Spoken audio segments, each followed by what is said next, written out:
Hello hi नमस्कार प्यारे साथियों, आप सभी का पुनः स्वागत है अपने यूट्यूब चैनल यूके टीचिंग परीक्षा की क्लास में। जुड़ जाइए फटाफट, एक सकारात्मक ऊर्जा के साथ कॉपी कलम उठाना है और मेरे साथ आपको नोट्स बनाते हुए चलना है। आगामी UK triple SC and UK PSC की दृष्टि से सभी परीक्षाओं के लिए महत्वपूर्ण होगा। उसी के संदर्भ में सेंट्रल लेवल का जो एग्ज़ाम होता है उनसे भी यहाँ से क्वेश्चन बनते हैं, इससे बाहर नहीं आएगा। ठीक है, महत्वपूर्ण सेशन है, बहुत ही अच्छा क्या है संग्रह है, आपके लिए इम्पोर्टेंट होने वाला है। जुड़ना है, वीडियो पसंद आए तो उन लोगों तक पहुँचाने की कोशिश करनी है जहाँ संसाधनों के अभाव हैं। इससे पहले हमने स्टेट प्रोफाइल, जो उत्तराखंड का स्टेट प्रोफाइल था, उसके बारे में हमने व्याख्यात्मक रूप में परिचर्चा की थी। आज हम जो पूरा कंट्री है, भारत देश के संदर्भ में बात करेंगे, जिसमें हम राष्ट्रीय प्रतीकों के बारे में परिचर्चा किसके बारे में, जो राष्ट्रीय प्रतीक हैं उनके बारे में। ठीक है, जो यहाँ हमें क्या राष्ट्रीय प्रतीक क्या दिए प्रदान किए गए हैं, जो हमारे भारत में दिए गए हैं, उन सभी के बारे में हम परिचर्चा करेंगे। महत्वपूर्ण होगा, 1 नंबर यहाँ से बनने की पूर्ण संभावना होती है। ठीक है, तो आइए जुड़ जाइए फटाफट। बाकी इस वीडियो की PDF आपको यूके टीचिंग परीक्षा के टेलीग्राम ग्रुप में अवेलेबल हो जाएगा। तो सबसे पहले हम हिस्टोरिकल बैकग्राउंड देख लेते हैं, जो क्या है इसका जो ऐतिहासिक पृष्ठभूमि है उसके बारे में चर्चा कर लेते हैं। जो हमारा क्या है झंडा है, जिसे राष्ट्रीय ध्वज बोलते हैं, तो इसे सबसे पहले किसने फहराया, तो 1907 में। कहाँ, स्टुटगार्ट जर्मनी में। किसने, भीकाजी कामा। क्या कहा जाता है इन्हें, भारतीय क्रांति का माँ के नाम से किसे, मैडम भीकाजी कामा को जाना जाता है। इन्होंने 1907 में कहाँ, स्टुटगार्ट जर्मनी में सबसे पहला क्या भारतीय तिरंगा फहराया। वहीं 9 जून 2014 को प्रधानमंत्री द्वारा झंडे के 3 रंगों में 3 क्रांतियाँ क्रमशः हरित क्रांति, श्वेत क्रांति तथा ऊर्जा अथवा सौर अथवा अक्षय ऊर्जा के बारे में बात की गई। इनको उसमें शामिल किया गया था। आपको पता है जो हमारा झंडा है, हमारा राष्ट्रीय ध्वज है, उसमें 3 कलर हैं। आपको पता है क्षैतिज पट्टी है समान अनुपात का, उसमें 3 कलर हैं। आपको पता है गहरा केसरिया है सबसे ऊपर, ठीक है, बीच में क्या है सफ़ेद है और सबसे नीचे हरा है। बाकी बीच में आपको पता है कि 24 क्या है, एक चक्र है जिसमें क्या 24 तिल्लियाँ हैं। वो चक्र कहाँ से लिया गया है आप मुझे बताएंगे। तो 9 जून 2014 को प्रधानमंत्री ने इसके जो 3 रंग हैं, 3 रंगों को, ठीक है, जो हरा है उसे हरित क्रांति, श्वेत को क्या कहा इन्होंने, श्वेत को ऊर्जा एवं सौर क्रांति। ठीक है, इसमें 3 रंगों को 3 रूपों में इन्होंने क्या किया, इन्होंने उसका विभाजन किया, उसको मतलब संदर्भित किया। जो 3 रंग हैं वो क्या है हमारे देश में, हरित क्रांति, सौर ऊर्जा, इनके क्या है प्रतीक है। आगे परिचर्चा करूं तो देखो इसके साथ धर्म चक्र नीले रंग का, ठीक है, जो मत्स्य क्रांति को लाकर पुनः मछली उत्पादन को बढ़ावा देता है। ठीक है, नीली क्रांति किससे संबंधित है आपको पता है, नीली क्रांति मछलियों से संबंधित है, मत्स्य क्रांति से संबंधित है। तो जो क्या है बीच में धर्म चक्र नीले रंग का मत्स्य क्रांति को लाकर पुनः मछली उत्पादन को प्रेरित करने का इन्होंने क्या किया, उस पर बल दिया। अब देखते हैं इसके मुख्य तत्व क्या क्या हैं। देखो राष्ट्रीय ध्वज तिरंगे के समान अनुपात वाली 3 क्षैतिज पट्टियां हैं, मैंने आपको पहले ही बता दिया है। ठीक है, आगे अगर बात करूं तो उसमें देखो गहरा केसरिया सबसे ऊपर, गहरा केसरिया सबसे ऊपर है। ठीक है, आपको पता है गहरा केसरिया क्या है, सबसे ऊपर है, सफ़ेद बीच में है, हरा रंग सबसे नीचे है। सफ़ेद पट्टी के बीच में नीले रंग का एक चक्र है। इसका प्रारूप सारनाथ में अशोक के सिंह स्तंभ पर बने चक्र से लिया गया है, जिसमें कुल 24 तिल्लियां हैं। ठीक है, जो झंडे के बीच में क्या है, जो चक्र है नीले कलर का, तो वो कहाँ से बताया, सारनाथ से, सारनाथ के अशोक सिंह स्तंभ पे बने चक्र से लिया गया है, जिसमें कितने 24 आपकी क्या है तिल्लियां हैं। नेक्स्ट पॉइंट इंपोर्टेंट है आपके लिए, 31 दिसंबर 1929 को भारतीय राष्ट्रीय कांग्रेस के लाहौर अधिवेशन में रावी नदी के तट पर झंडा फहराया गया, जिसकी अध्यक्षता किसने की, पंडित जवाहरलाल नेहरू ने की। ठीक है, लाहौर अधिवेशन कब, 1929 में। पूरी डेट कब है, एक क्वेश्चन आपके लिए बन गया। ठीक है, 1929 में क्या लाहौर अधिवेशन हुआ था, कहाँ पे हुआ था, तो आपको बताना है फटाफट, लाहौर में हुआ था। कब, 31 दिसंबर 1929 को हुआ था। इसकी अध्यक्षता किसने की, पंडित जवाहरलाल नेहरू ने की और रावी नदी के तट पर इन्होंने झंडा फहराया। एक पॉइंट आपके लिए इंपॉर्टेंट है। दूसरा फैक्टर आपके लिए यहाँ से बनेगा, क्या बोल रहा है कि 2 अप्रैल 1931 को अखिल भारतीय कांग्रेस समिति ने कराची बैठक में एक झंडा समिति नियुक्त की, जिसकी अध्यक्षता किसने की थी? वल्लभ भाई पटेल जी ने की। और भारत की संविधान ने राष्ट्रीय ध्वज का प्रारूप का 22 जुलाई 1937 को अपनाया। आपसे पूछ लेगा कि निम्नलिखित में से भारत की संविधान ने राष्ट्रीय ध्वज का प्रारूप कब अपनाया? इंपोर्टेंट है, स्टार लगा लेना। तो 22 जुलाई 1947 को, 22 जुलाई 1947 को भारतीय संविधान ने राष्ट्रीय ध्वज का प्रारूप को अपनाया और 26 जनवरी 2002 को ध्वज संहिता भारत में स्थान और भारतीय ध्वज संहिता 2002 ने ले लिया। नई व्यवस्था के अनुसार आम नागरिकों, निजी संस्थाओं, शिक्षण संस्थाओं द्वारा राष्ट्रीय ध्वज का प्रदर्शन करने पर प्रतिबंध नहीं है, परंतु राज्य चिन्ह और नामों के दुरुपयोग को रोकथाम अधिनियम 1950 और राष्ट्रीय प्रतिष्ठा के अनादर की रोकथाम संबंधी अधिनियम 1931 तथा उन विषयों से संबंधित अन्य कानूनों की दी गई व्यवस्थाओं को पालन करना होगा। ठीक है, जैसे अशोक चक्र है, ये अपने देखो, अगर आप उसके प्रतिष्ठित नहीं है, उस पद तक नहीं है, तो आप उसका दुरुपयोग नहीं कर सकते। इसके लिए क्या बोल रहा है? रोकथाम अधिनियम 1971 को अपनाया गया। अब जानते हैं इसके विशेष तथ्यों के बारे में, हम परिचर्चा कर लेते हैं। ध्वज का हम परिचय कर लेते हैं। चित्र में आपको दिख रहा है भारत का जो राष्ट्रीय ध्वज है, ऊपर गहरा केसरिया कलर है, ठीक है, बीच में आपका क्या है? बीच में आपका सफ़ेद है, ठीक है, सबसे नीचे आपका क्या है? हरा हो, और बीच में जो क्या है? चक्र है नीले कलर से, वो मत्स्य क्रांति में वृद्धि के लिए वृद्धि दर्शा रहा है। आगे परिचर्चा करूँ इसके परिचय के बारे में, तो देखो गहरा केसरिया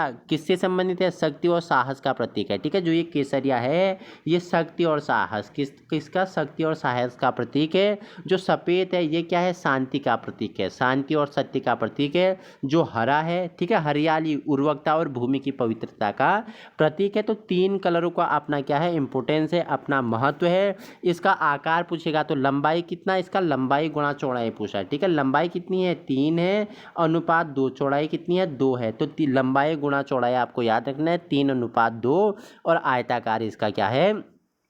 इसका आयताकार में ये बनाया हुआ है। धर्म चक्र प्रवर्तन 24 तिल्लियाँ, 2 तिल्लियों के बीच कितना? इंपॉर्टेंट है, पंड दीर्घिका कोण है। ठीक है, जो ये 24 तिल्लियाँ हैं, प्रत्येक 2 तिल्लियों के बीच, ठीक है, 2 तिल्लियों के बीच का जो दूरी है, जो स्थान है, उसमें 15 अंश का कोण है, जो कि 24 घंटे का द्योतक है। जो क्या है?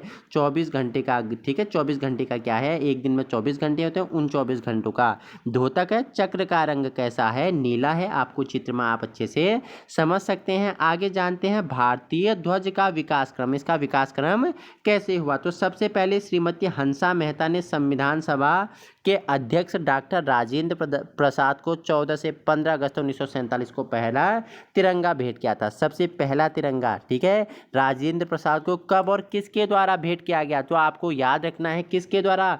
हंसा मेहता द्वारा। कब? तो 14-15 अगस्त 1947 को पहला तिरंगा भेंट किया राजेंद्र प्रसाद जी को, जो हमारे देश के प्रथम राष्ट्रपति और संविधान सभा के क्या थे? बताओ मुझे। स्थायी अध्यक्ष थे। ठीक है, इन्हें स्थायी अध्यक्ष कब बनाया गया? आप मुझे बताएंगे। तो 11 दिसंबर 1946, ठीक है, जब संविधान सभा की क्या होती है? पहली बैठक होती है 9 दिसंबर 1946, दूसरी होती है 11 दिसंबर 1946। तो 11 दिसंबर को इन्हें बनाया गया। उससे पहला 9 दिसंबर में कौन थे? आपके सचिनानंद सिन्हा थे, उनमें हमने परिचर्चा की है। नेक्स्ट पॉइंट है आपके लिए, आयरिश महिला सिस्टर निवेदिता ने सर्वप्रथम सन 1905 में संपूर्ण भारत के लिए राष्ट्रीय ध्वज तिरंगा की क्या की परिकल्पना की, इनका डिजाइन तैयार किया। किसने किया? तो आयरिश महिला सिस्टर निवेदिता ने जो भारतीय ध्वज का क्या है? परिकल्पना है, डिजाइन है, इनके द्वारा 1905 में तैयार किया गया था। और सर सुरेंद्र नाथ बनर्जी प्रथम भारतीय थे जिन्होंने प्रथम भारतीय तिरंगा कलकत्ता फ्लैग को 7 अगस्त 1906 को कलकत्ता के पारसी बागान में क्या किया था? स्क्वायर में फहराया था। ठीक है, तो सबसे पहले किसने फहराया था? तो आपको पता प्रथम भारतीय कौन थे? सुरेंद्र नाथ बनर्जी थे।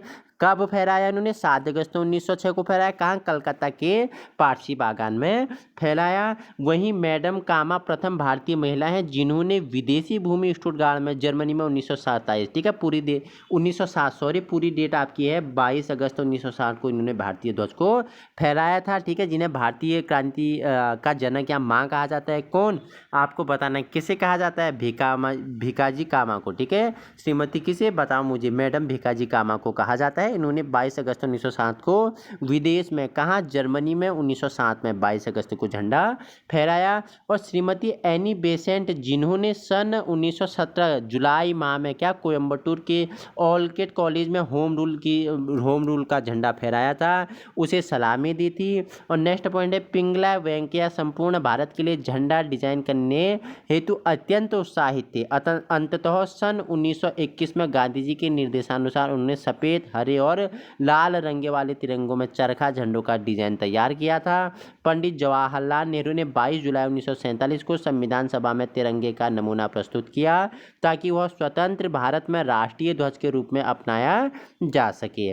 नेक्स्ट पॉइंट है आपके लिए, ध्वज पर किसी भी तरह के अक्षर या शब्द नहीं लिखे गए हैं, नहीं लिखे जाने चाहिए, और न ही उस पर किसी तरह की तस्वीर छापनी चाहिए। झंडा गीत विजय विश्व तिरंगा प्यारा ऊंचा झंडा रहे हमारा, ये क्या है, झंडा गीत है। तो हमने किसके बारे में, राष्ट्रीय ध्वज के बारे में परिचर्चा कर ली है। अब हम जानते हैं राज चिन्ह के बारे में, ठीक है, जो यहाँ का राज चिन्ह है इसके बारे में जानते हैं। देखो चित्र में आपके लिए क्या है, आपको देख रहा है कि क्या सारनाथ में जो क्या है अशोक का स्तंभ है, ठीक है, ये आपका सारनाथ में स्थित क्या है, अशोक का स्तंभ है, जो आपका क्या है, राज चिन्ह है। भारत का राज चिन्ह सारनाथ स्थित अशोक के सिंह स्तंभ की अनुकृति है, जो सारनाथ के संग्रहालय में सुरक्षित है। सन 2005 में स्टेट एल्बम्स एक्ट 2005 एक्ट के द्वारा इस चिन्ह का व्यक्तिगत रूप से उपयोग किया जाना निषेध किया गया है, ठीक है। देखो व्यक्तिगत रूप से इसे आप क्या प्रयोग में नहीं किए कर सकते, अगर आप ऐसा करते हुए पकड़ेंगे तो आप पे क्या उचित कार्रवाई की जाएगी। ये कब, सन 2005 में स्टेट एल्बम्स में ऐसा एक्ट लाया गया कि जो क्या है, जो क्या है, चिन्ह है, जो क्या है अशोक चिन्ह है, इसका आप क्या कर सकते हो, इसका आप प्रयोग व्यक्तिगत तौर पे नहीं कर सकते हो। ऐसा करोगे तो आपको जुर्माना कितना, 5,000 तक का जुर्माना राशि भी तय की गई है। देखो मूल स्तंभ के शीर्ष पर 4 सिंह हैं, ठीक है, 4 सिंह हैं जो एक दूसरे को पीठ किए हुए देखते हैं। इसके नीचे घंटे के आकार के पद्म के ऊपर एक चित्र वल्लरी में एक हाथी, एक चौकड़ी भरता हुआ सांड, घोड़ा, बाईं ओर सुरक्षित सांड है और दाईं ओर क्या है, सिंह है। आप इसे याद कैसे कर सकते हो, बुल करके, BHUL, बी से आपके क्या हो जाएगा, बी से आपका क्या हो जाएगा, बुल हो जाएगा, सांड हो जाएगा, ठीक है। एस से आपका हॉर्स हो जाएगा, ठीक है। और यू से आपका क्या होगा, आप मुझे बताना, यू से क्या हो सकता है, बताओ मुझे, फटाफट बताओ। BEL, बुल नहीं, ये होगा BEL होगा, ठीक है, BHEL होगा, सॉरी, BHEL फार्मूले से आप इसे याद कर सकते हो। बी से आपका बुल सांड, एस से आपका हॉर्स हो गया, ठीक है, घोड़ा, ई से आपका एलिफेंट हो गया हाथी, और एल से आपका क्या होगा, लायन शेर हो गया। तो ये क्या है, तो उस पर दिखाई गई हैं, जो आपको मैंने बताया कि जो क्या है, ये नीचे इसमें आपको दिख रहा है कि क्या है, हाथी और हॉर्स है, ये चारों तरफ क्या है, ये सिंह है, ठीक है। सिंह की 4 मूर्तियां हैं जो एक दूसरे के क्या है, अपोजिट बनी हुई है, पूरा पश्चिम उत्तर दक्षिण एक दूसरे के पीठ करे हुए स्थापित किए गए हैं, ठीक है। और देखो वही बात करूँ, सिंह स्तंभ के ऊपर धर्म चक्र रखा गया है तथा फलक के नीचे मुंडकोपनिषद सूत्र सत्यमेव जयते, ठीक है, कौन सी लिपि में, देवनागरी लिपि में अंकित किया गया है, जिसका अर्थ क्या होता है, सत्य की ही विजय होती है। भारत सरकार ने यह चिन्ह 26 जनवरी 1950 को अपनाया। इसमें केवल 3 सिंह दिखाई पड़ते हैं, चौथा नहीं दिखाई पड़ता है, ठीक है। भारत सरकार ने इस चिन्ह को कब अपनाया, तो 26 जनवरी 1950 को अपनाया। इसमें 3 ही शेर आपको दिख रहे हैं, देखो 3 ही शेर आपको दिख रहे हैं, इनका चेहरा दिख रहा है, पीछे वाला आपको नहीं दिखाई देता है, ठीक है। आगे परिचर्चा करूँ अब किसके बारे में, राष्ट्रगान के बारे में। आपको पता है, ठीक है, हमारा क्या है, राष्ट्रीय गान है, किसके द्वारा रचिता है, तो रविंद्रनाथ टैगोर द्वारा रचिता है। इन्होंने संगीतमय किया है, जन गण मन अधिनायक, ठीक है। भारत का राष्ट्रगान को 24 जनवरी 1950 को अपनाया। कब इसे अपनाया गया, 24 जनवरी 1950 को इसे अपनाया गया। और सर्वप्रथम यह 27 दिसंबर 1911 को भारतीय कांग्रेस के कलकत्ता अधिवेशन में गाया गया था, जिसकी अध्यक्षता किसने की, पंडित बिशन नारायण धर एवं कांग्रेसी नेताओं भूपेंद्र नाथ बोस एवं क्या अंबिकाचरण मजूमदार और मौजूदगी में गुरुदेव के भतीजे सल्ला देवी चौधरी ने इसका सर्वप्रथम गायन किया था, ठीक है। जो राष्ट्रीय गान है 27 दिसंबर 1911 को, ठीक है, भारतीय कांग्रेस ने कलकत्ता अधिवेशन में सबसे पहले गाया गया था, जिसका अध्यक्ष किसने, पंडित बिशन नारायण धर ने। दूसरा आपका कांग्रेसी नेता भूपेंद्र नाथ बोस थे, अंबिकाचरण मजूमदार थे, और कौन थे, गुरुदेव की भतीजी थी, गुरुदेव मतलब कि रविंद्रनाथ टैगोर की भतीजी थी, सल्ला देवी चौधरी ने सर्वप्रथम इसे गाया था। राष्ट्रगान कि गायन की अवधि आपको पता है 22 सेकंड है। कुछ अवसरों पर राष्ट्रगान को संक्षिप्त रूप से गाया जाता है, जिसमें इसकी प्रथम और अंतिम पंक्तियां गाने का समय 20 सेकंड होता है। पूरे गीत में कितने हैं? 5 पद हैं, जबकि प्रथम पद का राष्ट्रगान ही पूरा पाठ है। ठीक है, 5 पद हैं, लेकिन किसका गायन होता है? प्रथम पद का ही पूरा गान होता है, जिसे गाने में कितने 22 सेकंड 52 सेकंड लगते हैं। ठीक है, कुछ इंपॉर्टेंट विशेष तथ्य आपके लिए हैं। देखो, रविंद्रनाथ टैगोर को 1913 में गीतांजलि के लिए साहित्य का नोबेल पुरस्कार मिला था। ठीक है, इनका गीतांजलि क्या था? प्रमुख पुस्तक है जिनके लिए इन्हें क्या मिला था? साहित्य का नोबेल पुरस्कार मिला था। बांग्लादेश का राष्ट्रीय गान भी इनके द्वारा लिखा गया। आमार सोनार बांग्ला की रचना भी रविंद्रनाथ ठाकुर द्वारा की गई थी। तो राष्ट्रगान हमने जान लिया। अब हम परिचर्चा करते हैं राष्ट्रगीत के बारे में। तो यह भारतीय राष्ट्रीय कांग्रेस के 12वें कोलकाता अधिवेशन में सन 1996 में रविंद्रनाथ टैगोर द्वारा गाया गया था। संविधान विशेषज्ञ A.G. नूरुनी व कवींद्र शुक्ला ने 17 नवंबर 1998 को घोषित किया कि वंदे मातरम गाने की अनिवार्यता संविधान के अनुच्छेद 28(1) और 3 का उल्लंघन बताया गया है। बंकिम चंद्र चटर्जी ने लिखा है वंदे मातरम गीत की रचना की, जिसे जन गण मन के समान दर्जा प्राप्त है। यह गीत स्वतंत्रता संग्राम में जन जन का क्या है? प्रेरणा स्रोत बना है। वंदे मातरम सुजलाम सफलाम मलयज शीतलाम सच्च श्यामलाम मातरम वंदे मातरम। तो 1982 में से आनंद मठ का उपन्यास में शामिल किया गया था। ठीक है, आनंद मठ किसकी है?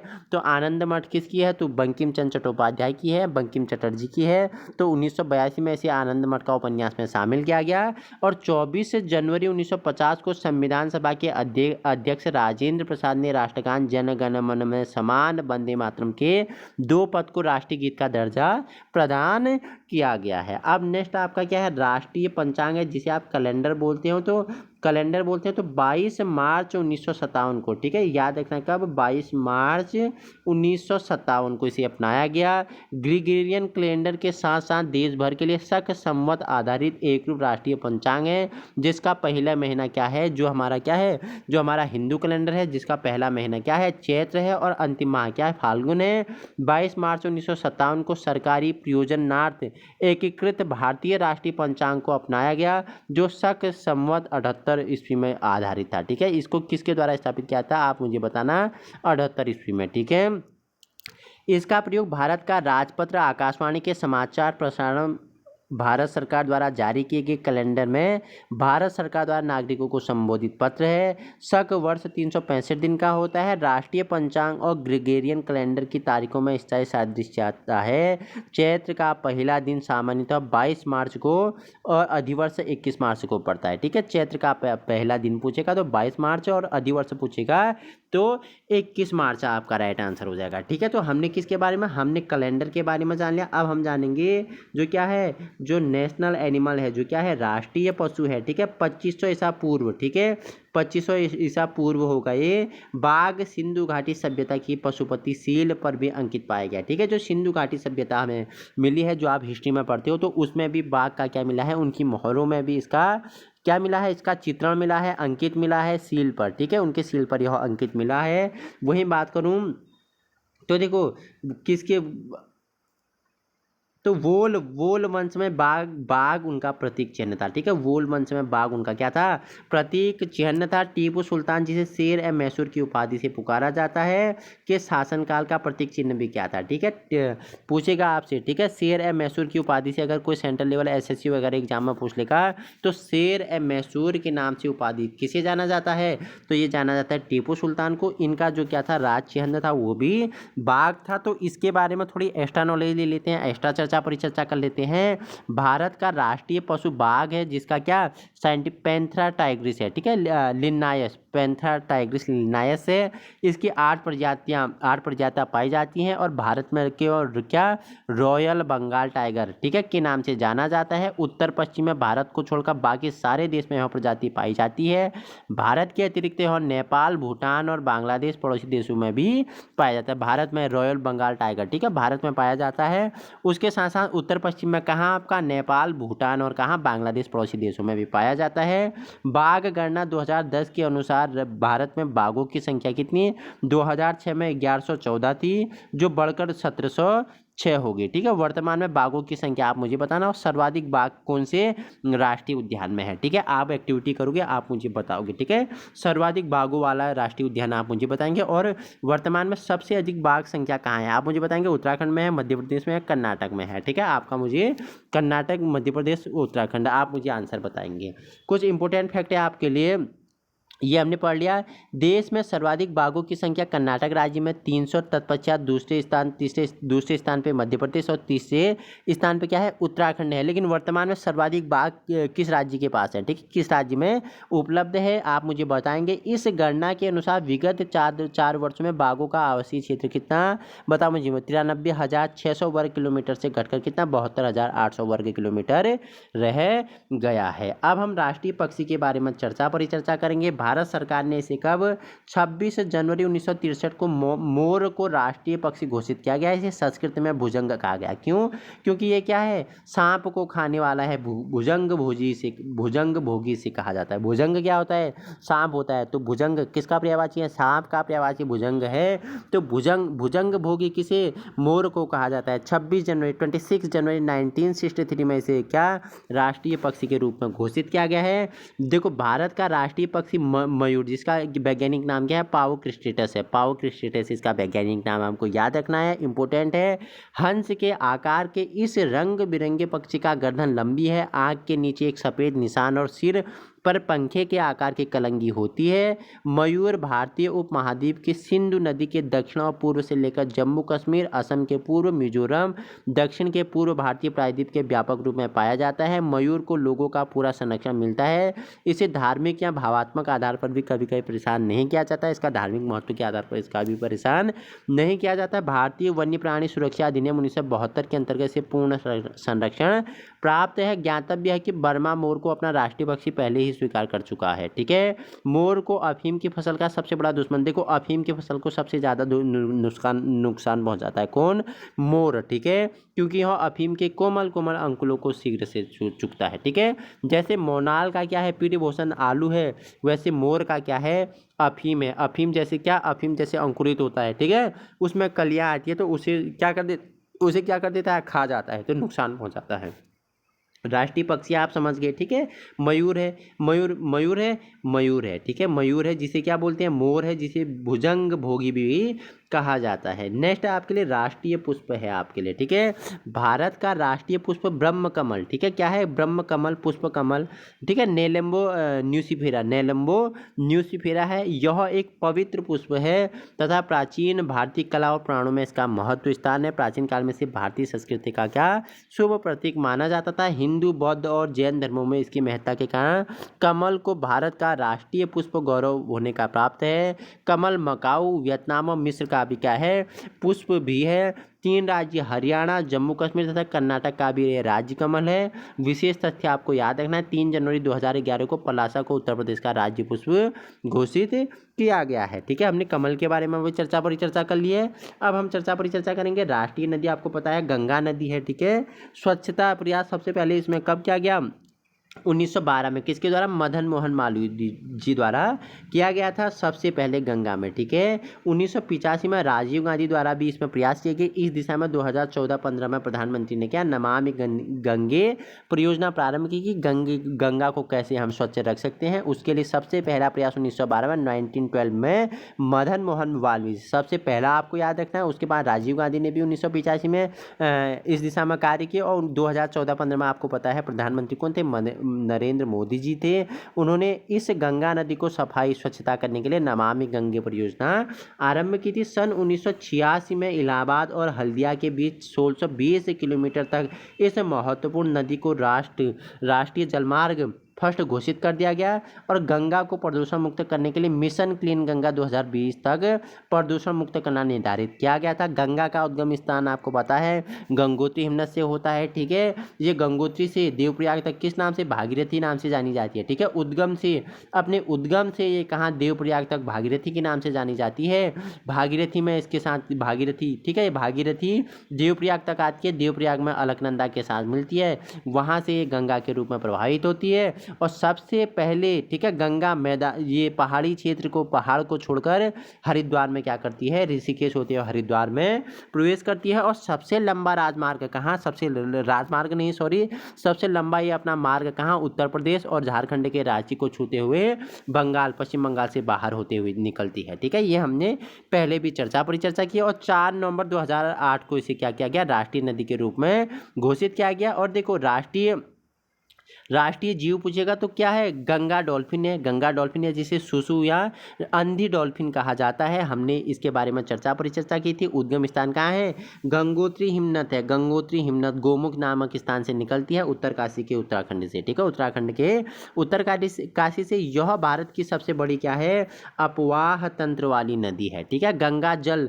में क्या पाया जाता है, बैक्टीरियोफेज नामक विषाणु होते हैं जो कि जीवाणुओं अन्य हानिकारक सूक्ष्म जीवों को जीवित नहीं रहने देते हैं। गंगा जल में आप कीड़े नहीं पड़ते हैं, आपको बताया उसमें कीटाणु नहीं पड़ते हैं। आप घर में ले जाओगे गंगा जल तो देखोगे, आप प्रयोग करना, 2 बोतल रखना, एक में आप नॉर्मल जल रखना, एक में आप गंगा जल रखना। जो आपका नॉर्मल जल है इसमें 1 हफ्ते में आपके क्या कीटाणु उत्पन्न हो जाएंगे, लेकिन जो गंगा जल है इसमें आपका सालों साल तक कीटाणु नहीं होते हैं। क्यों, क्योंकि इसमें क्या है, बैक्टीरियोफेज नामक एक विषाणु होता है, जो जीवाणु विषाणु होता है, जो अन्य हानिकारक सूक्ष्म जीवों को जीवित नहीं रहने देता है। ठीक है, इसकी सहायक नदियों की बात करो तो यमुना कहाँ मिलती है, प्रयागराज में मिलती है, सबसे बड़ी इसकी क्या है, सहायक नदी है। क्वेश्चन पूछ लेगा। ठीक है, देखो इंपोर्टेंट है, ठीक है, इंपोर्टेंट है, पीसीएस में पूछ लेगा, यहाँ से क्वेश्चन बनेगा 1 नंबर। ठीक है, आपने अगर वीडियो देखिए 1 नंबर आप ले सकते हैं। देखो गंगा की बाएं तट की सहायक नदियाँ, ठीक है, आपको याद कैसे लिखना है, RGGKM।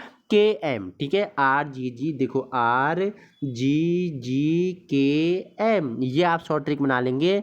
रामगंगा, गोमती, घाघरा, गंडक, कोसी और अंतिम में महानंदा इसके साथ बाएं तट से मिलती है। ठीक है, दाएं तट का पूछेगा तो यमुना, सोन, पुनपुन और टोन से। ठीक है, YSPT, इसे आप YSPT करके निमोगे, YSPT करके। ठीक है, Y से आपका यमुना हो जाएगा, S से आपका सोन हो जाएगा, P से आपका पुनपुन हो जाएगा, T से आपका टोन से हो जाएगा। ये कहाँ से, दाएं तरफ से मिलती है। गंगा की वितरिकाएँ की बात करें तो गंगा पश्चिम बंगाल में 2 भागों में विभक्त हो जाती है।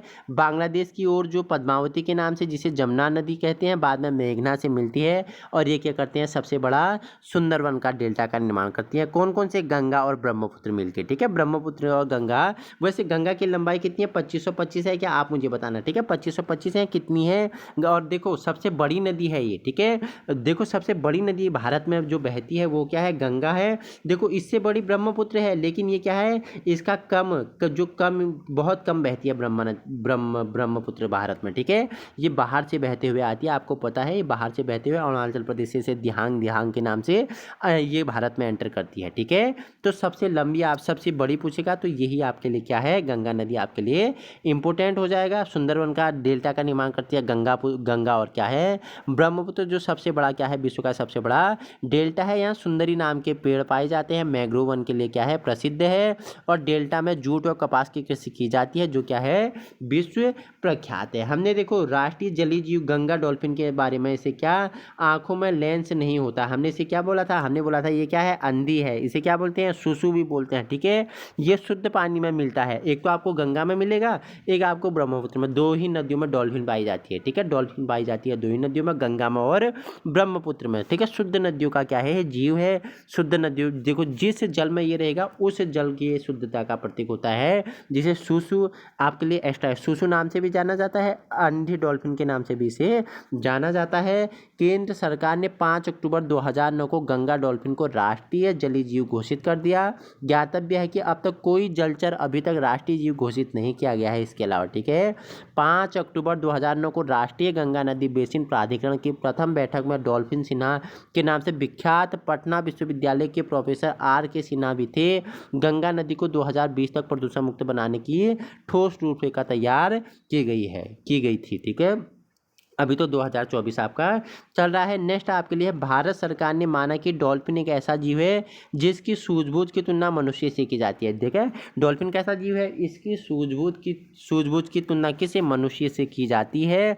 उसने डॉल्फिन को नॉन ह्यूमन पर्सन का दर्जा देने का निर्णय किया। इसने क्या किया, जो डॉल्फिन है इसे नॉन ह्यूमन पर्सन का दर्जा देने का निर्णय किया और 20 जून 2013 को यह सफल हो गया। अब राष्ट्रीय पशु विरासत पशु, जिसे आप गज हाथी के रूप में जानते हैं, भारत सरकार ने एशियाई हाथी को राष्ट्रीय प्रतीक पशु के रूप में 21 अक्टूबर 2010 को घोषित किया था। राष्ट्रीय वन्यजीव बोर्ड की स्थायी समिति ने इस संदर्भ में 13 अक्टूबर 2010 को की बैठक में स्वीकृति प्रदान की थी। हाथी केरल, कर्नाटक, झारखंड और उड़ीसा राज्य का भी क्या है, राजकीय चिन्ह है। अब हम जानेंगे किसके बारे में, राष्ट्रीय फल के बारे में, आम के बारे में। ठीक है, इसका वैज्ञानिक नाम क्या है, मैग्निफेरा इंडिका इसका क्या है, वैज्ञानिक नाम है। इसे फलों का राजा कहा जाता है। राष्ट्रीय फल वेदों में से क्या विलासिता का प्रतीक माना जाता है। ये क्या है, आम है, विलासिता का प्रतीक है। ठीक है, आजकल आप 100 रुपये के 4 किलो आम आपको बहुत मिल जाते हैं, आप खाते हैं, पसंद करते हैं। तो फलों का राजा है, वेदों में विलासिता का प्रतीक माना गया है। यह पाकिस्तान और फिलीपींस का भी राष्ट्रीय फल है। बांग्लादेश में इसके वृक्ष को राष्ट्रीय वृक्ष घोषित किया गया है। ठीक है, जो राष्ट्रीय वृक्ष है बांग्लादेश का आम है। ठीक है, नेक्स्ट आपके लिए क्या है, राष्ट्रीय ग्रंथ है, राष्ट्रीय वृक्ष है। राष्ट्रीय ग्रंथ आपको पता है गीता है। ठीक है, राष्ट्रीय वृक्ष आपको पता है वट वृक्ष, बरगद का पेड़। वैज्ञानिक नाम इसका क्या है, फाइकस क्या है, बेंगालेंसिस है। ठीक है, बेंगालेंसिस है इसका क्या है, जो बरगद है, वट वृक्ष है, इसका वैज्ञानिक नाम क्या है, फाइकस बेंगालेंसिस है। ठीक है, राष्ट्रीय पुरस्कार आपको पता है भारत रत्न यहाँ का क्या है, सबसे बड़ा पुरस्कार है। सबसे पहले यहाँ भारत रत्न किसे दिया गया था, ठीक है, सबसे पहले भारत रत्न से किस महापुरुष को क्या किया गया था, अलंकृत किया गया था, आप मुझे बताएंगे। और कुछ अन्य महत्वपूर्ण तथ्य आपके लिए हैं। अशोक स्तंभ में 4 प्रतीक चिन्ह है, पश्चिम में सांड है, बुल बोलते हैं, दक्षिण में घोड़ा है, हॉर्स, पूरब में हाथी है, इंपोर्टेंट है, उत्तर में लायन है, जिसे आप क्या बेल नाम से, ठीक है, BHEL नाम से क्या कर सकते, BHEL के नाम से आप याद कर सकते हैं। ट्रिक आपके लिए अच्छा है। और देखो, भारत के राष्ट्रीय ध्वज सर्वप्रथम परिकल्पना स्वामी विवेकानंद की शिष्या किसने, सिस्टर निवेदिता ने 1905 में की थी। 7 अगस्त 1906 को पारसी बागान चौक, कोलकाता, बंगाल विभाजन के विरोध में सर सुरेंद्र नाथ बनर्जी ने सबसे पहले तिरंगा फहराया था। वर्ष 2016 में सुप्रीम कोर्ट ने अपने एक आदेश पर यह निर्धारित किया कि सिनेमाघरों में राष्ट्रगान गाना अनिवार्य होगा। भारत का राष्ट्रीय पशु बाघ है, जो कि क्या पैंथेरा टाइग्रिस लिन्नायस प्रजाति का पशु है, जिसे शेर ए मैसूर भी कहा जाता है। आज़ादी से पूर्व यह मैसूर राज्य का क्या था, प्रतीक चिन्ह था। नेक्स्ट है, राष्ट्रीय पक्षी मोर है, जिसका नाम क्या, जिसका वैज्ञानिक नाम पावो क्रिस्टेटस है। अंग्रेजी में से ब्लू पीकॉक भी कहा जाता है। हाल ही में बर्मा ने इसे अपना राष्ट्रीय पशु घोषित कर दिया गया है। नेक्स्ट राष्ट्रीय स्मारक इंडिया गेट है, जो देश का सबसे बड़ा युद्ध स्मारक है, जो प्रथम युद्ध के बाद सैनिकों की याद में शिल्पकार एडविन लुटियंस द्वारा तैयार किया गया था। ठीक है, जो क्या है, इंडिया गेट है। ठीक है, किसके द्वारा, तो एडविन लुटियंसिस के शिल्पकार थे। ठीक है, एडविन लुटियंसिस के क्या थे, लुटियंस शिल्पकार थे। राष्ट्रीय वृक्ष बरगद है, वैज्ञानिक नाम क्या है, फाइकस बेंगालेंसिस है। रात में भी ऑक्सीजन छोड़ता है। ठीक है, एकमात्र क्या है, पेड़ है जो रात में भी क्या छोड़ता है, ऑक्सीजन छोड़ता है। भारत का राष्ट्रीय फल आम है, जिसका वैज्ञानिक नाम हमने पढ़ लिया था, मैग्निफेरा क्या है, मैग्निफेरा इंडिका है, जिसमें विटामिन सी, विटामिन ए का भरपूर मात्रा में मिलता है। पाकिस्तान और फिलीपींस का भी ये क्या है, राष्ट्रीय फल है। जबकि बांग्लादेश में जो इसका आम का क्या वृक्ष है, इसे राष्ट्रीय वृक्ष घोषित किया गया है। सम्राट अकबर ने बिहार के दरभंगा में 1 लाख आम के पौधे लगवाए थे। ठीक है, देखो अकबर ने भी क्या लगा दिए, बिहार के दरभंगा में 1 लाख आम के पौधे लगा दिए। उस बाग को आज भी क्या, लाखी आम बाग के नाम से जाना जाता है। आपसे पूछेगा लाखी आम बाग के संदर्भ में कौन सा कथन सत्य, आपसे पूछेगा कि यह क्या अकबर द्वारा स्थापित किया गया, बिहार के दरभंगा में है, 1 लाख से क्या है ज़्यादा आम के पेड़ इसमें अकबर द्वारा लगाए गए। यह 1940 से पहले स्थापित किया गया। तो आपको बताना है क्या इसमें सत्य होगा, क्या इसमें गलत होगा, ऐसे क्वेश्चन बनने की संभावना है। आइए कुछ प्रैक्टिस सेट कर लेते हैं, उसके बाद हमारा सेशन कंप्लीट हो जाएगा।